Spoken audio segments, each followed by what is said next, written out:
విజయవాడ తాడేపల్లిలో సోమవారం కాంగ్రెస్ పార్టీ అధ్యక్షురాలు వైఎస్ షర్మిల ఆధ్వర్యంలో వైఎస్ఆర్ 75వ జయంతి కార్యక్రమం జరిగింది.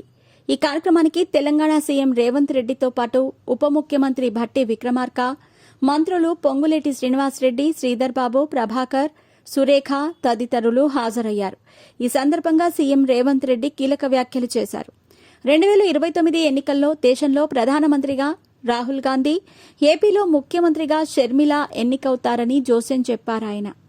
ఈ సందర్భంగా వైఎస్ఆర్ చేసిన సేవలను గుర్తు చేసుకుంటూ ఆయన ఆశయాలను ముందుకు తీసుకువెళ్లేది షర్మిలేనని, ఆయన వారసురాలు ఆమె అని రేవంత్ రెడ్డి స్పష్టం చేశారు.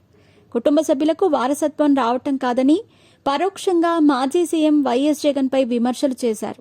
వైఎస్ఆర్ ఆశయాలను కొనసాగించేవారే నిజమైన వారసులని పేర్కొన్నారు. వైఎస్ఆర్ పేరుతో వ్యాపారం చేసేవాళ్లు వారసుడు కాదు అని జగన్ పేరెత్తకుండానే విమర్శించారు.